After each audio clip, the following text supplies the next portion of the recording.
Bismillahirrahmanirrahim. Assalamualaikum, apa khabar semua? Terima kasih kerana sudi singgah ke channel saya. Saya harap anda semua yang menonton video ni sentiasa berada dalam keadaan sihat dan berbahagia selalu, insya-Allah. Dalam video kali ini saya ada 3 kisah seram daripada luar negara, dan ketiga-tiga kisah ni berlaku di Amerika Syarikat. Tanpa membuang masa, jom kita teruskan dengan kisah yang pertama.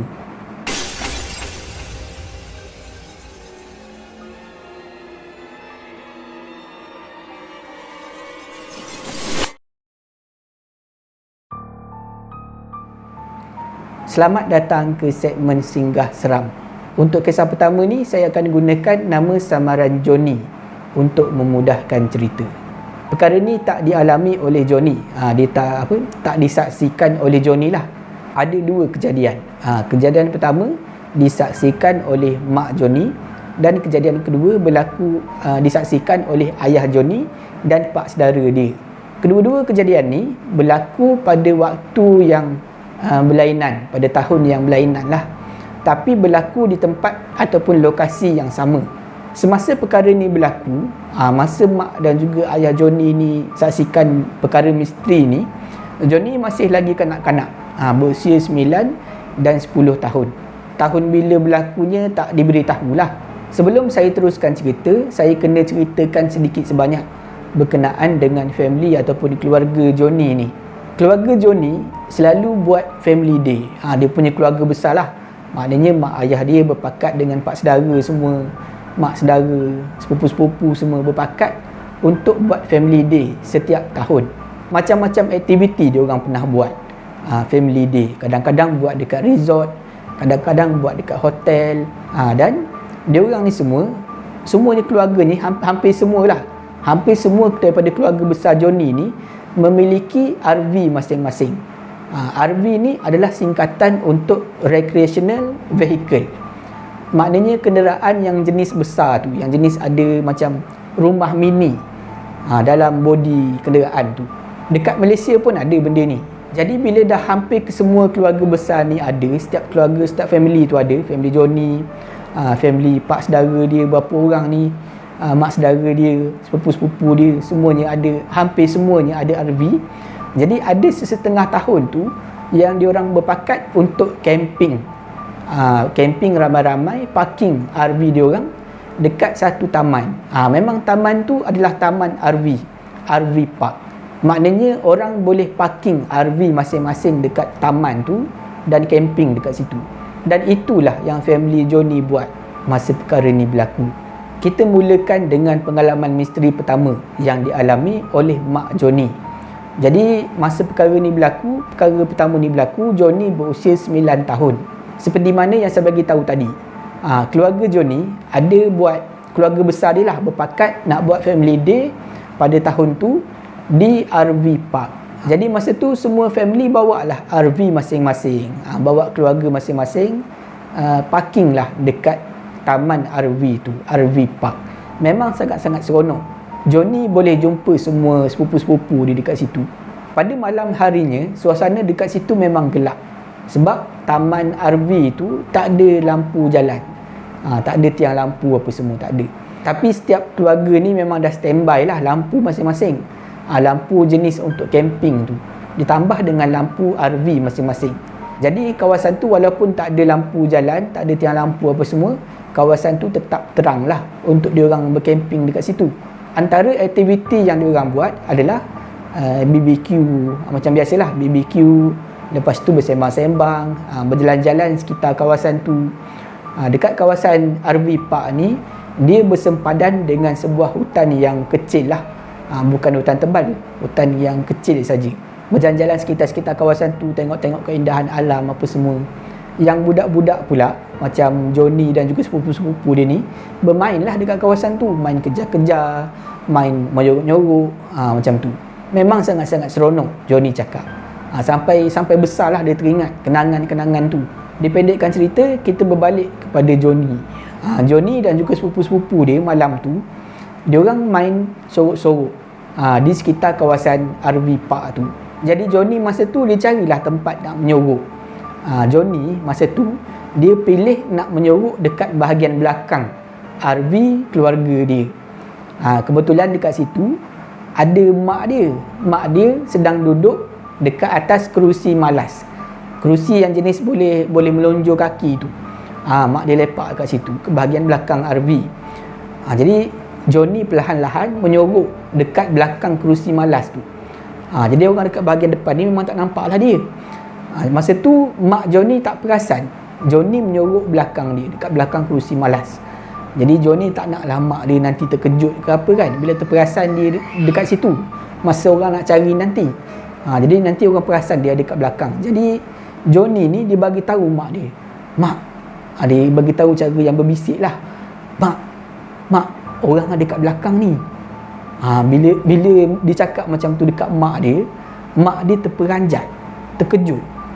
Bila mak dia toleh, tengok dia orang ni bertentang mata, dia tengok Johnny ada kat belakang dia, muka mak Johnny berubah pucat, seolah-olah terkejut dan ketakutan.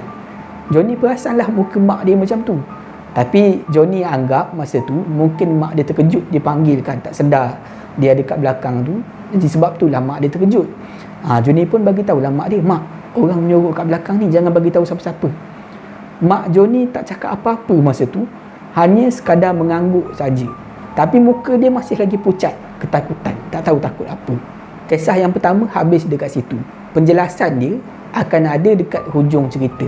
Kita melangkah pula ke tahun yang seterusnya. Untuk tahun yang seterusnya, maknanya masa tu Johnny berusia 10 tahun. Keluarga besar Johnny berpakat untuk adakan hari keluarga di lokasi yang sama, iaitu Taman RV Park. Tapi beza dia pada tahun yang seterusnya ni, masa Johnny berusia 10 tahun ni, masa dia pergi dekat RV Park tu, Johnny ni dia kurang sihat sikit. Tak tahulah dia demam ke apa, tapi dia tak berapa sihat lah. Jadi pada malam hari tu, Johnny tak adalah bermain dekat luar dengan sepupu-sepupu dia macam tahun lepas. Dia keluar sekejap-sekejap je lah, pergi makan apa semua. Lepas tu berbaring semula dalam RV keluarga dia. Pada malam harinya, hari yang malam pertama yang diorang tidur dekat situ, Johnny tak tahulah pukul berapa malam tu, dia sedang tidur dalam RV keluarga dia. Tiba-tiba Johnny dikejutkan oleh seseorang. Dalam keadaan mamai tu, bila dah dikejutkan tu, Johnny celiklah mata. Bila Johnny celik mata, Johnny tengok, rupa-rupanya ayah dia yang kejutkan dia. Bila ayah Johnny tengok Johnny dah celik mata tu, dah sedar, ayah Johnny tanya Johnny, kamu memang daripada tadi ke tidur dalam RV ni? Kamu tak ada keluar? Ayah dia tanya macam tu. Dalam keadaan yang mamai tu, Johnny bagi tahulah ayah dia. Ya ayah, memang saya tidur je dekat sini, saya tak larat, memang tak ada keluar lah tadi. Setakat itu saja. Kisah yang kedua, penjelasannya akan diberitahu selepas ni. Jadi dipendekkan cerita, bila dah habis hari keluarga tu, masing-masing baliklah ke rumah masing-masing. Bila dah sampai ke rumah, keesokan harinya, Johnny ni adalah makan-makan dengan mak dan juga ayah dia. Tak tahulah makan tengah hari ke, breakfast ke. Tapi masa tu diorang bersembang-sembang lah. Masa diorang bersembang tu, ayah Johnny ada cakap dengan Johnny. Ayah Johnny bagi tahu, Johnny, ingat tak malam tu ayah ada kejut kamu masa kamu sedang tidur dalam RV. Kamu nak tahu tak kenapa ayah kejut kamu macam tu? Lepas tu Johnny pun cakaplah dekat ayah dia, kenapa ayah kejut saya malam tu? Lepas tu ayah Johnny bagi tahu Johnny, macam ni, malam tu ayah dan juga pak saudara kamu, adalah salah seorang pak saudara dia lah, minum-minum dekat luar, berborak-borak sambil minum air. Masa kita orang bersembang tu, berborak sambil minum air tu, kita orang nampak kamu berjalan menuju ke arah dalam hutan. Dekat RV Park tu kan bersepadan dengan hutan. Kita orang nampak kamu berjalan masuk dalam hutan tu seorang-seorang. Macam tu lah ayah Johnny bagi tahu pada Johnny. Dan ayah Johnny bagi tahu lagi, ayah dia ni memang dah panggil banyak kali Johnny, tapi Johnny tak tahulah sama ada dia memang tak dengar ataupun dia saja buat tak dengar. Buat tak tahu aja tu berjalan masuk dalam hutan. Jadi masa tu sebenarnya ayah Johnny memang nak bangun, nak ekorilah Johnny, nak tengok pergi ke mana kan. Tapi pak saudara Johnny cakap, biarlah dia adalah tu nak pergi kencing ke apa kan. Hutan tu pun bukannya hutan tebal, nanti adalah tu dia balik. Tapi ayah Johnny tetap tak sedap hati. Dia nak pergi carilah Johnny masa tu. Jadi ayah Johnny bangun, dia pergi dekat dalam RV dia, nak ambil torchlight. Jadi ayah Johnny masuk dalam RV, naik dekat atas tu. Ayah Johnny carilah torchlight. Masa itulah ayah Johnny nampak Johnny elok aja baring sedang tidur dalam RV itu. Tercengang dia tengok. Sebab tadi bukan dia seorang tengok, sekali dengan pak saudara Johnny ni nampak Johnny sedang berjalan menuju dalam hutan, berjalan seorang-seorang masuk hutan. Sebab itulah ayah Johnny ni kejutkan Johnny. Jadi persoalan kenapa ayah Johnny kejut dia tu dah terjawab. Jadi sekarang ni mak Johnny pula, bila mak Johnny dengar ayah Johnny cakap macam tu, mak Johnny pula teringat pengalaman dia tahun yang sebelumnya. Dia baru teringat dan dia terus ceritakan dekat situ. Mak Johnny mula buka cerita. Malam yang masa Johnny berusia 9 tahun tu lah, dia orang pergi family day dekat taman yang sama, RV Park tu. Johnny pun ingat peristiwa tu. Johnny tak tahu kenapa mak dia terkejut sangat bila dia menyorok dekat belakang kursi malas mak dia. Jadi masa tu mak dia bagi tahu kenapa. Sebenarnya masa tu, malam tu, mak Johnny ni dia memang duduklah dekat kursi malas tu, sambil tengok budak-budak ni main sorok-sorok. Jadi masa dia duduk dekat atas kursi malas tu, bersandar berlunjur kaki tu, mak Johnny nampak Johnny sedang merangkak masuk bawah salah satu RV yang ada dekat situ. Tapi bukan RV dia orang lah, mungkin RV pak saudara ataupun mak saudara Johnny yang lain ni. Jadi mak Johnny ni, dia tengok Johnny masuk dekat bawah salah satu RV tu, merangkak turun ke bawah RV, kemudian siap melambai tangan pada dia dekat atas tanah tu. Dan Johnny tunjukkan macam ni, ambil jari telunjuk dia, dia tunjuk macam ni dekat mak dia. Maknanya nak suruh mak dia rahsiakan lah. Dia menyorok dekat situ. Mak Johnny tersenyum masa tu, rasa geli hati melihat gelagak Johnny yang sedang menyorok dekat bawah RV. Tiba-tiba dia terdengar suara Johnny memanggil dia daripada arah belakang kerusi malas. Itu yang dia terkejut tu. Bila dia toleh, dia tengok Johnny ada dekat belakang. Lagilah dia terkejut. Sebab itulah muka dia berubah pucat. Sebab dia baru je tengok Johnny menyorok dekat salah satu RV, dekat bawah salah satu RV yang ada dekat taman tu. Bila mak Johnny tengok semula dekat bawah RV yang dia tengok Johnny ada tadi tu, Johnny dah tak ada. Benda yang menyerupai Johnny itu dah gaib. Memang sangat menyeramkan bagi mak Johnny. Sebab mak Johnny tengok Johnny siap lambai tangan dan tunjuk macam ni dekat dia. Memang muka Johnny. Jadi itulah dua kisah misteri yang dialami oleh mak dan juga ayah Johnny. Masa Johnny berusia 9 dan juga 10 tahun. Masa dia orang buat family day di sebuah RV Park ataupun taman RV di Amerika Syarikat, di USA. Jadi sampai sekarang ni persoalan tu tak terjawab lah, tak tahulah apa benda yang menyerupai Johnny. Jadi selepas tahun tu, tahun yang seterusnya, keluarga besar Johnny nak buat family day di tempat yang sama, RV Park. Tapi mak dan juga ayah Johnny bagi cadangan tempat lain lah, dengan alasan dah bosan tempat yang sama. Padahal ada alasan lain, tapi dia orang tak bagi tahulah pasal benda ni. Untuk kisah yang kedua ni, saya akan gunakan nama samaran Julie bagi memudahkan cerita. Perkara ni berlaku pada tahun 2002. Masa tu Julie dan juga suami dia pergi bercuti. Dia orang ni memang orang US lah, tapi kali ni Julie dan juga suami dia tak pergi melancong jauh, tak bercuti jauh lah. Dia orang pergi dalam US juga. Untuk tahun tu, tahun 2002, Julie dan juga suami dia buat keputusan untuk pergi bersia-sia di Gettysburg yang terletak di Pennsylvania, Amerika Syarikat. Gettysburg ni adalah tempat yang bersejarah dekat Pennsylvania tu. Sebab dulu pernah berlaku perang saudara, civil war dekat situ, dan mengorbankan banyak nyawa. Tempat ni tak adalah famous sangat sebenarnya. Dan Julie dan juga suami dia minatlah tempat-tempat yang tak ramai orang macam ni. Kebetulan masa dia orang pergi tu adalah penghujung musim bunga. Memang tak ada orang lain dekat situ selain dia orang. Jadi Julie dan juga suami dia bila dah sampai tu, dia orang parking kereta dekat satu bukit ni. Nama bukit tu adalah Bukit Kop. Dekat situ ada menara tinjau. Jadi Julie dan juga suami dia turun daripada kereta, berjalan kaki menuju ke arah menara tu, sebab tak jauh lah. Masa dia orang menghampiri menara tu, dia orang nampak di luar, kawasan luar menara, ada satu basikal. Basikal tua. Daripada design dia tu, tengok memang mungkin dihasilkan sekitar tahun 70-an ataupun 80-an basikal tu. Maknanya pada tahun 2002 tu memang dah tak ada lah basikal yang design macam tu.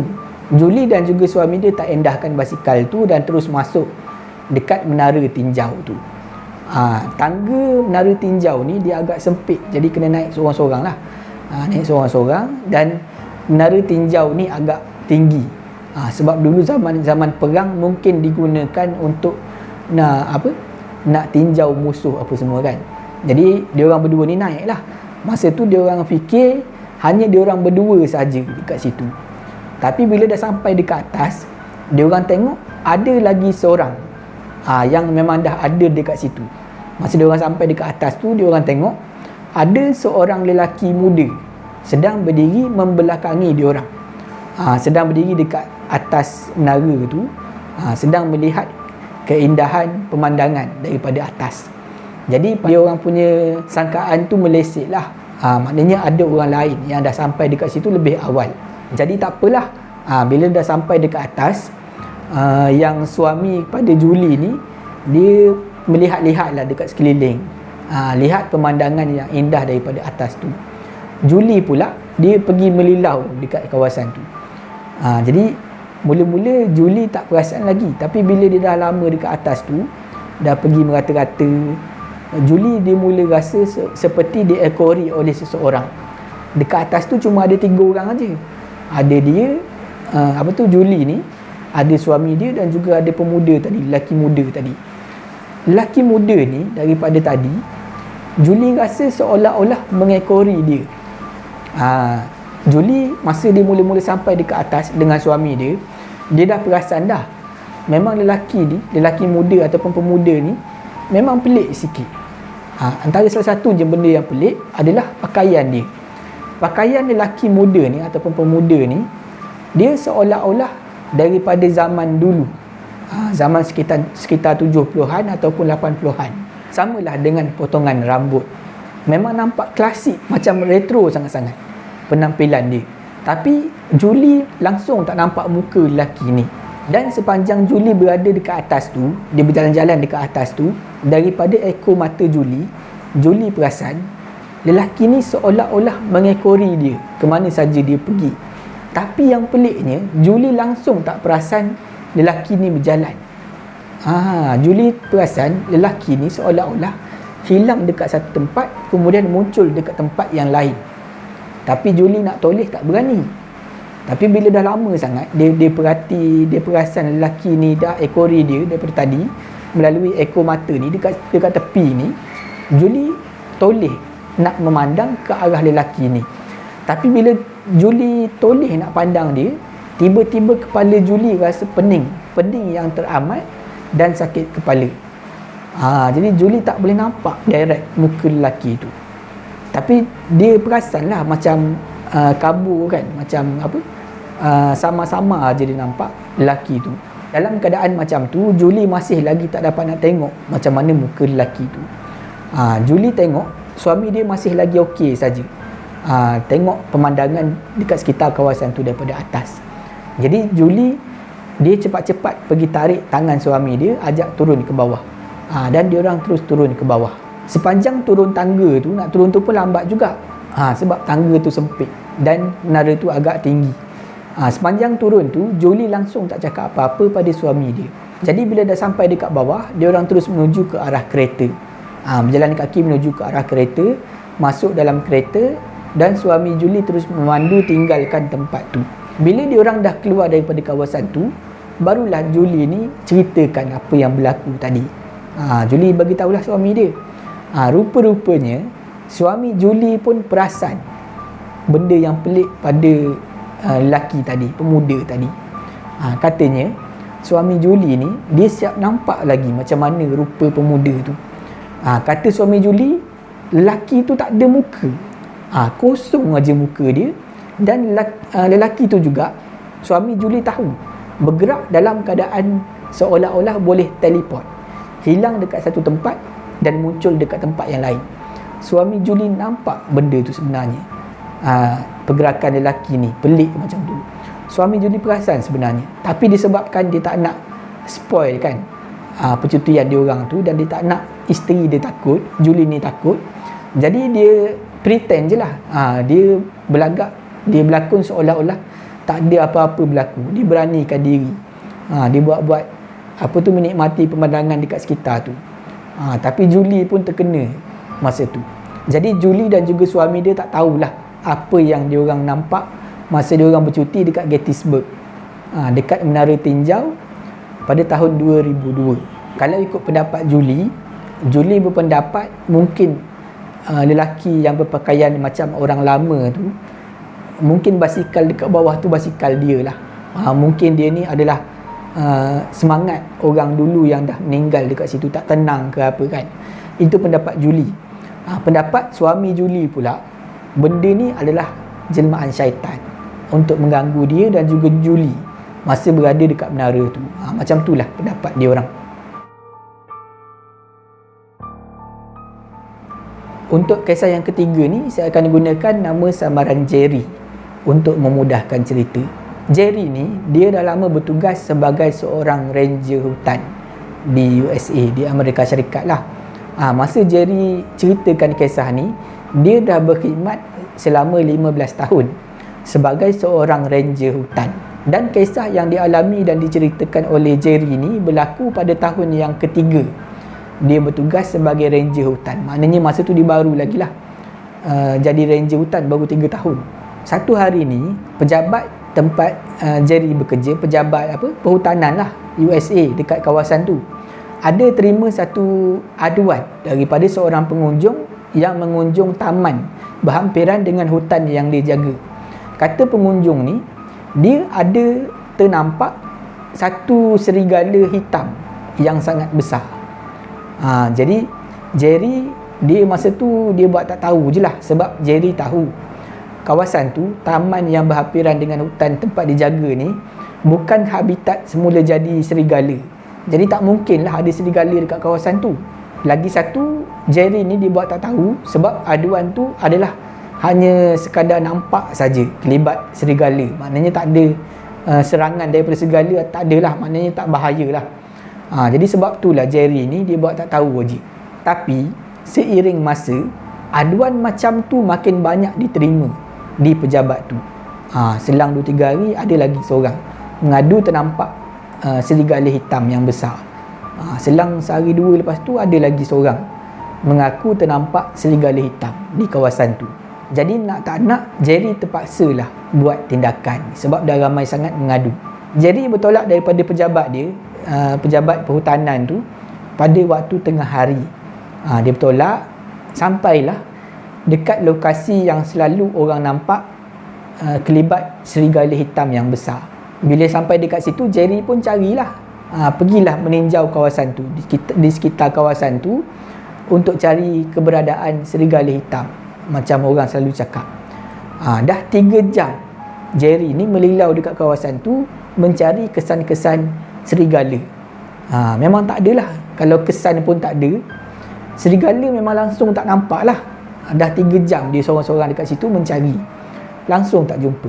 Jadi bila dah 3 jam mencari tak jumpa, Jerry rasa penat lah. Jerry pun duduk, dia minumlah bekal air yang dia bawa sambil makan kacang. Sedang dia berehat tu, sekitar 20 kaki daripada tempat di mana dia duduk berehat ni, Jerry nampaklah ada satu serigala yang besar berwarna hitam. Tapi Jerry dia tak gelabah. Dia perhati, dia tengok betul-betul. Bila Jerry tengok betul-betul, Jerry tahu itu bukan serigala. Sebenarnya orang cakap serigala tu sebenarnya dia adalah anjing hitam. Ranger hutan dia tahulah nak bezakan haiwan kan. Serigala macam mana, anjing macam mana. Jadi apa yang Jerry nampak tu sebenarnya adalah seekor anjing, tapi saiznya lebih besar daripada anjing biasa.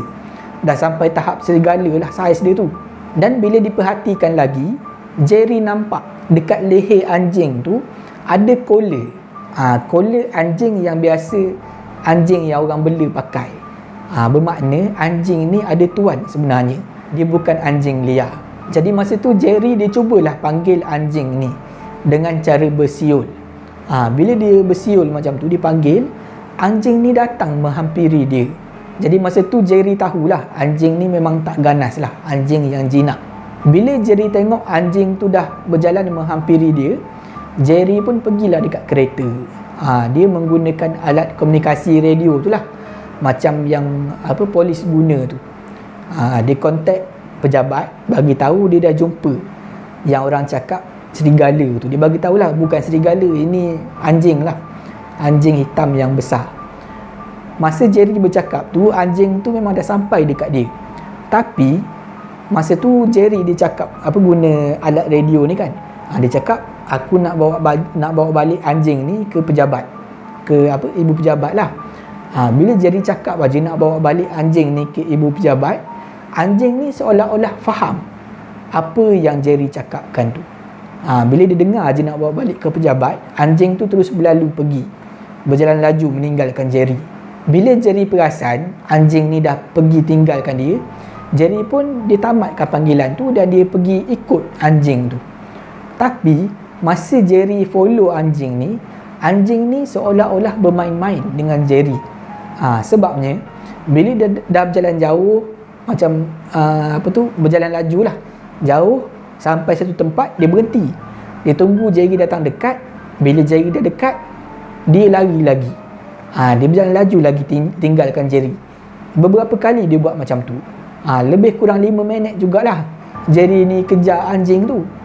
Sampailah diorang tiba dekat tepi sebatang sungai ni, tebing sungai yang ada banyak batu-batu besar. Sampai dekat situ, anjing tu berhenti dan dia berlega-lega dekat satu kawasan dekat tebing sungai tu. Masa tu barulah Jerry berfikir, anjing ni ada nak bagi tahu aku sesuatu ni. Tak apalah, Jerry pun pergilah menghampiri anjing tu. Bila Jerry tengok anjing ni, dia berlega-lega dekat satu longgokan, macam ada satu objek yang tempat anjing ni kelilingi. Dia berlega-lega dekat situ. Bila Jerry tengok dekat benda ni, objek yang bertimbun ni, Jerry terperanjat. Sebabnya benda yang bertimbun tu sebenarnya adalah rangka manusia. Jerry terkejut masa tu. Daripada apa yang Jerry nampak, dia nampak ada satu je rangka dekat situ, rangka manusia lah. Bila Jerry nampak aja rangka manusia tu, Jerry terus tinggalkan tebing sungai tu dan dia terus pergi menuju ke arah kereta. Dia ambil balik radio tadi, alat komunikasi tadi, dan dia bagi tahu supaya hantarkan pihak polis lah dekat situ. Katanya ada terjumpa rangka manusia. Bila pihak polis dah tiba dekat situ, Jerry pun bawa lah pihak polis tu ke tebing sungai. Sambil-sambil pergi tu, Jerry adalah bercerita pada pihak polis ni, tadi ada satu anjing, seekor anjing yang besar lah, warna hitam. Anjing tu lah yang tunjukkan rangka manusia ni. Jadi masa tu pihak polis pun tanyalah Jerry, mana anjingnya? Masa tu anjing tu memang dah tak ada lah, dah tak kelihatan lagi anjingnya. Tapi tak apalah, Jerry cakap anjing tu memang tak penting lah, yang penting rangka ni. Jadi pihak polis pun buatlah siasatan. Dia orang investigate lah pasal rangka tu. Kemudian tak lama lepas tu dapatlah result. Dapat keputusan lah. Rupa-rupanya rangka tu adalah milik seorang remaja lelaki yang didakwa telah membunuh diri dalam hutan tu. Dah lama hilang lah. Dan report polis pasal kehilangan lelaki ni, remaja lelaki ni, memang dah cukup lama. Sebelum Jerry bekerja dekat situ lagi, memang dah ada report polis tu. Tak berapa lama lepas tu, Jerry terima satu panggilan telefon daripada seorang individu yang tak dikenali, seorang perempuan lah. Daripada suara tu boleh dengar suara perempuan ni dah berumur. Jadi sebenarnya yang menelefon tu adalah ibu kepada remaja yang bunuh diri tu. Ibu kepada budak ni lah, mak budak ni yang meninggal ni. Jadi mak budak ni dia berterima kasih kepada Jerry sebab dah berjaya jumpa maknanya remain anak dia, maknanya mayat anak dia lah, walaupun dalam bentuk rangka. Tapi masa tu Jerry dia berterus terang lah. Dia kata, makcik, sebenarnya saya jumpa tu secara kebetulan saja.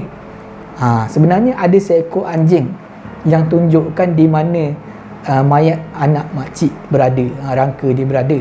Bila mak remaja lelaki yang bunuh diri ni dengar apa yang Jerry cerita, mak remaja ni suruh ceritakan, suruh bagi tahu macam mana ciri-ciri anjing tu. Jadi Jerry pun bagi tahulah, anjing tu dia besar, dia warna hitam, dia nampak macam serigala sebab dia besar. Lepas tu dia pakai collar, dia bagi tahulah collar tu warna apa semua kan.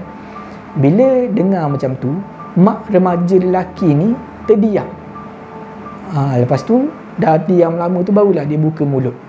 Dia cakap, itu sebenarnya anjing peliharaan keluarga dia. Anjing kesayangan anak dia lah, remaja lelaki yang bunuh diri tu.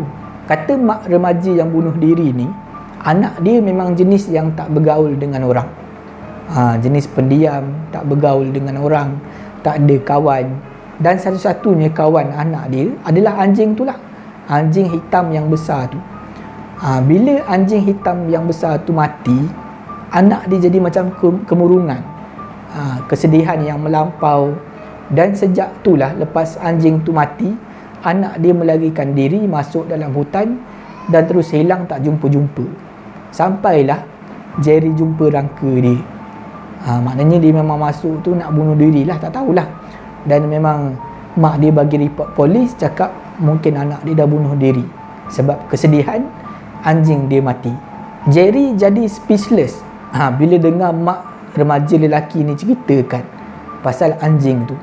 Dia tak sangka lah dia jumpa, maknanya bukan anjing yang sebenar, hanyalah jelmaan anjing saja yang seolah-olah nak Jerry jumpa rangka tuan dia.